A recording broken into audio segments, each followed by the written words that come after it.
reporte minero y energético. ¿Cómo están? Bienvenidos. Comenzamos Reporte Minero y Energético. Fue a principios de este mes que dio inicio una de las negociaciones colectivas más importantes del año en el sector minero. Con más de 2.330 afiliados, el sindicato número 1 de Minera Escondida, la mayor productora de cobre del mundo, presentó a BHP su propuesta de contrato colectivo, dando inicio al proceso reglado. Además de la negociación colectiva en Escondida, este año también se desarrollan cerca de 30 negociaciones colectivas en el sector minero chileno, las que involucran a más de 16.000 trabajadores.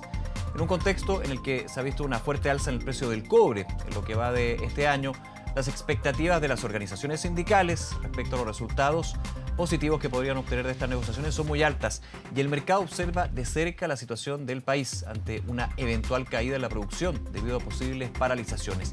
Pero la pregunta es, ¿cómo se han desarrollado estas relaciones laborales hasta ahora y cómo pueden mejorar para potenciar a ambas partes?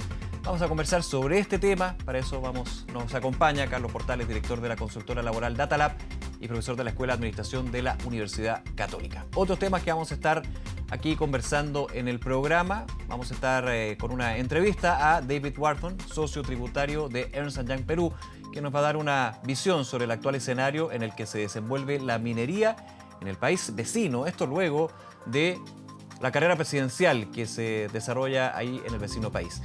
Y como cada semana, también revisamos las principales noticias de la industria minera y energética. Acompáñenos en este nuevo capítulo de Reporte Minero y Energético. Decíamos que en un escenario de altos precios y creciente demanda del cobre, ha exigido resguardar la continuidad operacional de las faenas para no limitar el abastecimiento. El mercado tiene sus ojos puestos en las negociaciones colectivas que se van a desarrollar este año en varios de los más grandes yacimientos mineros del país. Vamos a analizar las incidencias de estas instancias. Para eso ya estamos en contacto con el director de la consultora laboral Datalab, académico de la Escuela de Administración de la Universidad Católica, Carlos Portales. Carlos, muchas gracias por este contacto. ¿Cómo estás? Hola, ¿qué tal? Buenas tardes. Buenas tardes. ¿Cuál es tu visión, proyección, si se puede decir, del escenario general con respecto a las negociaciones colectivas en tiempos de pandemia, en tiempos de precios altos del cobre y también con varios elementos sociales que calan aún más en el fondo, digamos, en esta negociación? Bueno, en general, en los últimos 2 años ha habido un leve incremento en los conflictos colectivos en la minería. Si bien no es algo que se salga de los límites habituales, yo esperaría un escenario relativamente tranquilo. No pienso que va a haber una gran explosión en términos del número de conflictos.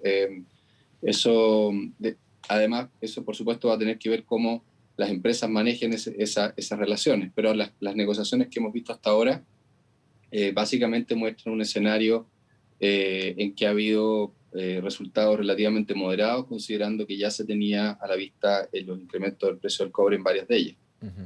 Poníamos el caso de Escondida porque uno recuerda lo que fue esta importante paralización de una de las yacimientos más importantes del país, también del mundo. Esto también de alguna manera hay que marcarlo en el desarrollo entre sindicato y empleador, la minera o las Sí. mineras en este caso. ¿Cómo se ha dado en estos tiempos también? ¿Cuál es tu visión al respecto, Carlos? Bueno, lo que pasa es que en teoría uno podría pensar de que debiera haber un incremento en la conflictividad laboral dado los altos precios del cobre, ¿no? Y también el escenario político, social chileno. Sin embargo, al mismo tiempo la minería está enfrentando un punto de quiebre, un punto de inflexión en términos de que ya las leyes no son las mismas, las productividades caen 1% en productividad de los últimos 20 años, por lo tanto se entiende que estamos viviendo un buen momento, un ciclo, pero los ciclos efectivamente pueden terminar, los buenos ciclos, los superciclos pueden terminar, por lo tanto ahí también hay un énfasis de las compañías en controlar los costos aún en periodos de auge. Sin embargo, en la otra parte de tu pregunta, la verdad que no ha habido mucho cambio en términos de la gestión de las relaciones laborales. Más bien hay una contención, pero no necesariamente un enriquecimiento, un mayor desarrollo de las relaciones laborales. Hay un vínculo básicamente transaccional, ¿no? De corto plazo, esperando la próxima negociación, tratando de hacer una cierta contención de parte de las empresas y de parte de los sindicatos, obviamente, aspirando a mejores beneficios y mejores incrementos en sus compensaciones. En ese punto y profundizando en lo que nos cuentas, Carlos, ¿cómo crees tú a nivel general de la minería en Chile y los sindicatos, los trabajadores, cómo se da esta relación, cómo se caracteriza? Mira, esta relación se mueve entre el paternalismo y la transaccionalidad. Es decir, tenemos compañías, más o menos la mitad de las compañías mineras tienen una relación muy vertical entre el empleador y sus trabajadores, sindicatos, y otra mitad tiene una relación muy transaccional de corto plazo, basada en simplemente administrar el contrato colectivo, tratar de contener demandas frente a las presiones de los sindicatos, los trabajadores, ¿no? Y por lo tanto lo que no tenemos es una relación de valor compartido, que es la que nosotros planteamos, medimos y tratamos de impulsar en varias de las organizaciones, en varias de las compañías mineras. Algunas de ellas han ido dando este paso. ¿Esto qué significa? Básicamente tener una agenda de trabajo que tiene que ver con el corto plazo, pero también tiene que ver con el mediano y largo plazo. Son muy pocas las empresas que logran realmente incorporar a los trabajadores en el proyecto de empresa. El trabajador, el sindicato que entienda las problemáticas del negocio realmente, ¿no? Los problemas de productividad, los temas de salud, de seguridad laboral, los temas de reconversión, de tecnología. Creo que algunas empresas han aprovechado, a pesar de todo lo que uno pueda pensar, la coyuntura del COVID para acercar posiciones, trabajar los temas laborales de seguridad, digamos, derivados de la pandemia, y han proyectado una agenda común un poquito más allá. Eso lo hemos visto en algunas empresas, pero otras, sin embargo, yo diría que la mayoría no aprovecharon ese aventón, ese impulso para enriquecer una agenda de trabajo y que ambas partes se vean como con un destino común en la empresa y por lo tanto llegar a mejores acuerdos de corto y también de mediano plazo. Carlos, ¿por qué crees tú que no, en la mayoría de las empresas, como nos cuentas, no se han dado esos pasos? ¿Es por un tema de la historia de relación entre los trabajadores de la minería y las mineras? ¿Es un tema más bien de que se prometen cosas con respecto desde las empresas sobre mejorar las condiciones laborales que muchas veces quedan solamente en el bono término conflicto, la negociación colectiva? ¿Cómo crees tú que de alguna manera se da este obstáculo para avanzar más allá en esta relación? Mira, yo creo que hemos tenido un progresivo aumento del distanciamiento, que es algo que uno también puede observar en el país, de los grupos decisores, de las élites, por llamarlo así, del mundo operativo, ¿ah? O sea, nosotros una de las mediciones que hacemos es cuál es la distancia que existe entre los gerentes, entre el empleador, entre la administración y los niveles operativos de las compañías mineras. Y eso se ha ido distanciando. Entonces, este primer paso, que es vernos, conocernos, entendernos, para luego empezar a generar diálogo, es algo muy escaso. Yeah. Y eso ha ido generando, la distancia genera desconfianza, y la desconfianza genera posturas defensivas. Por lo tanto, yo diría que ese es un proceso que casi uno podría ver que se replica a nivel sector, industria, respecto a lo que ha ido pasando en el país. Un distanciamiento de los grupos dirigentes respecto a Carlos. las personas comunes y corrientes. Y por lo tanto ahí se hace muy difícil el diálogo y menos pensar en propuestas de trabajo conjunto. Y no sé si estoy en lo correcto, pero uno pensaría, y lo podríamos llevar de la minería a distintos sectores productivos del país, que este diálogo, esta relación entre los trabajadores representados por los sindicatos y la administración, alta administración, solo se termina dando durante una negociación colectiva, donde obviamente empiezan a jugar temas de fricción, de conflicto, a diferencia de cuando ya se pasa la negociación colectiva y donde esa relación desgraciadamente existe bien poco. Exactamente, y además lo que nosotros estudiamos es que básicamente las conversaciones alrededor de la negociación colectiva son de temas económicos de corto plazo, ¿no? Eso se come toda la agenda, y particularmente el bono de término de negociación o término de conflicto en las negociaciones mineras. Entonces tú llegas a una negociación colectiva sin haber conversado nada o prácticamente nada durante los 2 o 3 años previos. Por lo tanto, ya te puedes imaginar el escenario, ¿no es cierto?, que finalmente no termina en conflicto o ha terminado en pocos conflictos. Estamos hablando de 15, 16 conflictos al año, con un sector que es bastante grande, y que al final ha sido una relación, un juego, lo que llamamos un juego de suma cero, no gana nadie. En el conflicto de Candelaria, por ejemplo, si bien es cierto los bonos se ven como relativamente importantes, la cantidad de dinero que los trabajadores dejaron de percibir al estar en paralización casi compensa lo que obtuvieron. Por lo tanto, al final del día, los trabajadores sacan la cuenta y no obtuvieron grandes beneficios. Ajá. Entonces, tenemos un proceso de no diálogo, llegamos a la negociación colectiva y, por lo tanto, nos enfrascamos en una relación totalmente transaccional, en un tira y afloja por el bono, por el incremento del IPC, por algunos beneficios particulares. Carlos, y esto es porque los incentivos de alguna manera llegan a la mitad cuando estamos viendo el tema transaccional que tú decías de esta relación. Y no solamente para los trabajadores, desde el punto de vista de la empresa, en muchas ocasiones la minería ha sido, no sé si es fácil el concepto, pero ha facilitado la negociación colectiva porque imprimir un bono de conflicto, un bono término de conflicto más abultado, termina cerrando el eventual conflicto, pero esos conflictos se pueden dar después de la negociación colectiva con respecto a condiciones laborales. O sea, aquí entre las dos partes puede haber un incentivo que, podríamos decirlo, puede ser medio perverso, ¿no? Absolutamente. Ya. O sea, de alguna manera es comprar paz laboral de corto plazo, Claro. ¿cierto? Con un bono más abultado, pero en definitiva, lo que pasa es que no termina solucionando los problemas de ninguna de las dos partes. La minería pierde productividad año a año. O sea, tenemos un 30 o un 35% menos de productividad que la minería australiana en condiciones muy similares. Tenemos una realidad social que, si bien los sueldos son abultados, se esconden muchas realidades humanas y familiares detrás de sueldos relativamente o aparentemente altos que se desconocen. Entonces yo te diría que no han ganado ninguno de los grandes actores de manera muy relevante, y menos el país. O sea, en las mediciones, por ejemplo, que tenemos, podemos observar cuánta gente depende del sueldo minero y son 6-7 personas en un hogar. Tenemos gente con enfermedades crónicas importantes en el mundo de la minería. Tenemos casi la mitad de las personas, trabajadores mineros, que no tienen vivienda propia.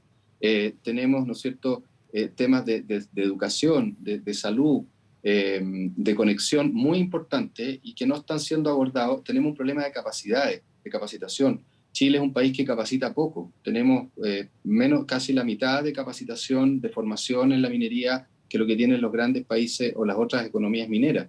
Entonces, claro, efectivamente hay utilidades, pero la pregunta es quiénes se están viendo beneficiados, ¿no? Y debería haber una distribución mejor, y eso no se está dando. Carlos Portales, nuevamente muchas gracias por acompañarnos en el programa y que esté muy bien. Un abrazo. Gracias. Nos vemos, chao. Hacemos una pausa y regresamos con más de Reporte Minero y Energético.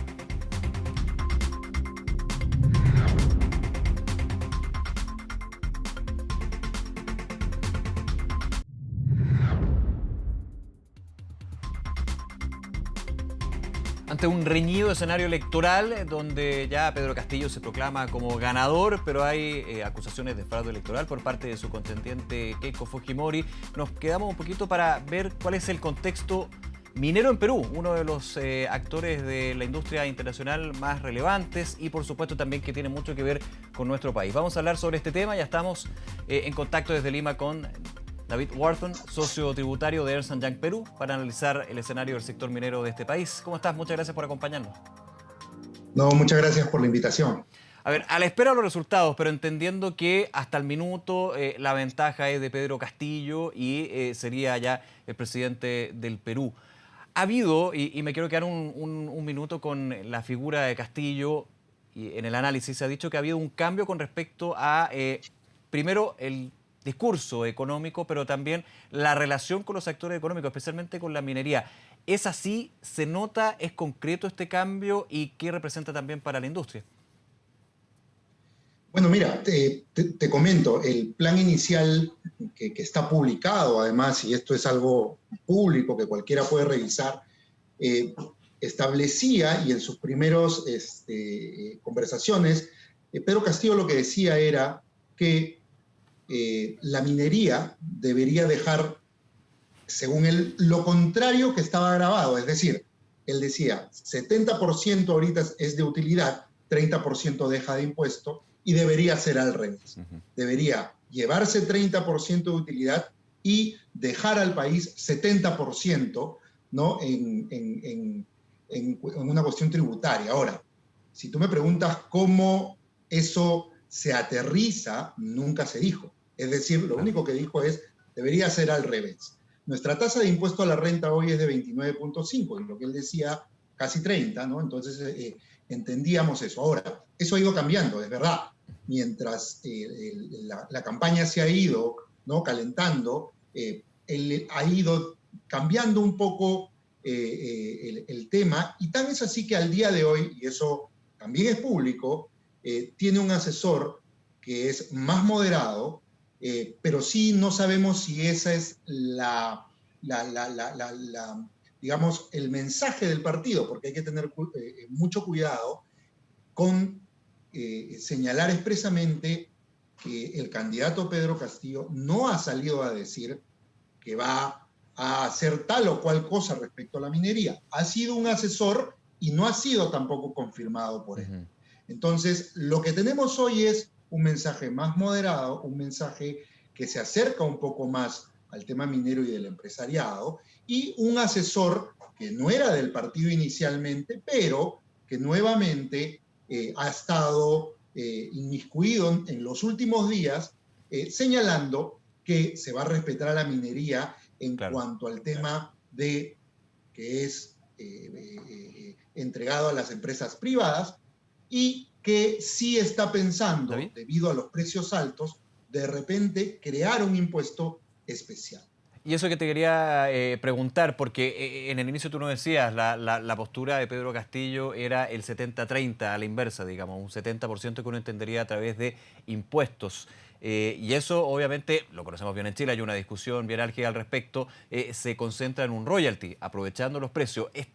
Se ha aterrizado poco la propuesta de Pedro Castillo respecto a la minería, pero ¿estaría la posibilidad de ir instaurando un royalty, un impuesto específico a la minería?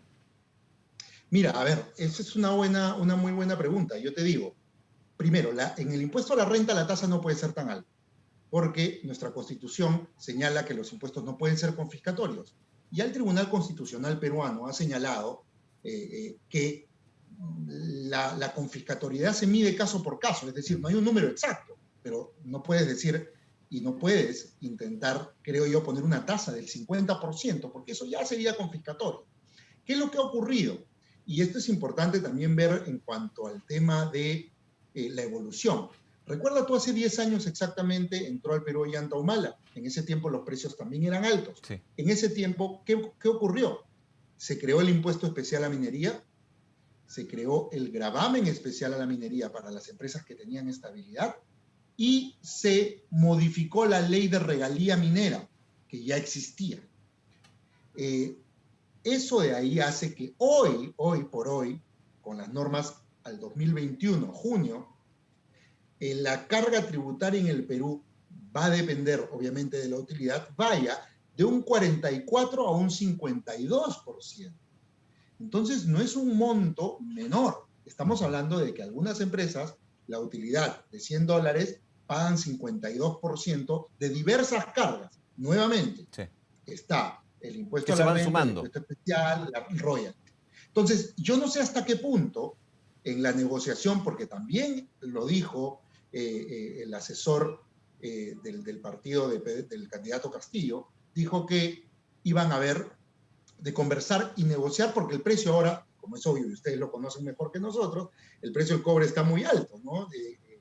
Casi llega a $5. Entonces, la verdad es que no sé hasta qué punto ni hasta qué margen se pueda manejar esto, porque recordemos nuevamente, la tasa del impuesto a la renta nominal podrá ser 29.5% hoy, pero las cargas distintas que afectan a la minería, que son el royalty, el impuesto especial, que es distinto, ¿no? Algunas contribuciones, etcétera, etcétera, suma, y nosotros hemos hecho un cálculo somero, rápido, en cuanto a cuánto podría ser el margen, y el margen es este 44 a 52%. Eso no es un monto menor, ¿no? No es un monto tampoco 70-30, 30-70. No es así. Eso es lo que dicen las reglas hoy. Entonces, ¿hasta qué punto habrá el margen y hasta qué punto podrá crear un nuevo impuesto con la anuencia del empresariado? Puede ser, lo veremos, pero creo que el mensaje más importante es que si se crea un nuevo impuesto, se creará, y mientras los precios están altos se tendrá Claro. que cumplir, y eso lo tendría que hacer con el Congreso. Sí, David, en 30 segundos, que se nos acaba el tiempo, ¿esto está generando incertidumbre en el sector en términos de proyectos de inversión futuros o próximos? Sí, no, mira, ese es un hecho. La respuesta es sí. Y la respuesta es no solamente en esta elección. Ahí, de todas maneras, debemos ser bien consecuentes. Cada 5 años se repite una época de incertidumbre natural por las elecciones. Y creo que se paraliza la inversión, no solamente en el sector minero. Lo que pasa es que en el Perú, si se paraliza el sector minero, sí pega mucho en los ingresos de las arcas fiscales, ¿no? Bien, David, nuevamente, muchísimas gracias por estos minutos con Reporte Minero y Energético y estamos en contacto para ver cuál es la situación, porque también ahí estamos a la espera de qué pasa con la presidencia del Perú. Muchísimas gracias, un abrazo. Para terminar, Sí. te diría, no creo que esto se resuelva muy rápido, creo yo, porque hay un tema de impugnaciones que tienen que seguir un plazo, pero hay que esperar, ¿no? Así es. Muchísimas gracias, que esté muy bien. Listo, muchas gracias a ustedes. Chao.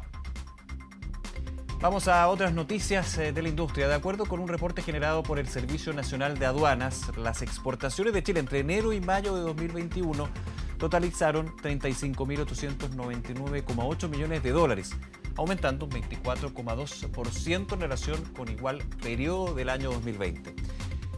En dicho periodo, las exportaciones del sector minero representaron el 58,9% de las ventas totales del país, con 21.163 millones de dólares y registrando un aumento de 44,9% respecto a los mismos meses del año anterior.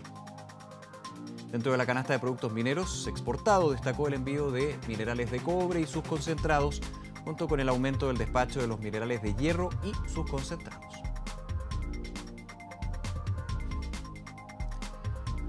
En medio del desierto de Atacama, en la comuna de María Elena, se inauguró Cerro Dominador, primera planta de concentración solar de potencia de América Latina.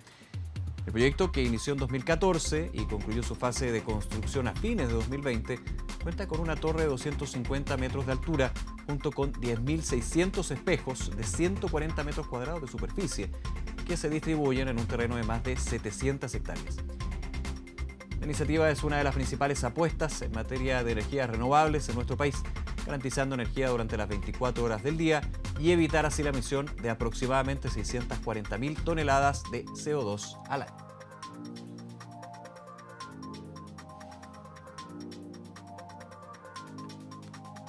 En el año 2009, Calama fue declarada como zona saturada por material particulado MP10, situación que actualmente se encuentra latente, por lo que autoridades del gobierno firmaron un plan de descontaminación para mejorar la situación de la ciudad.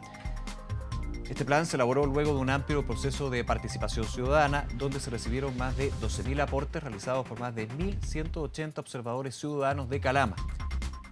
Además, el instrumento establece regulaciones específicas para faenas mineras, actividades de construcción, plantas de extracción de áridos, procesamiento o manejo de estas, medidas para el control de emisiones del sector transporte, además de un programa de limpieza de calles. Llegamos al final del programa. Como siempre, agradecerles que nos hayan acompañado e invitarlos a que puedan aprovechar nuestros contenidos en reporteminero.cl, las temporadas y capítulos del programa en 24horas.cl y conversar con nosotros a través de todas nuestras plataformas. Que estén muy bien. Chao, nos vemos.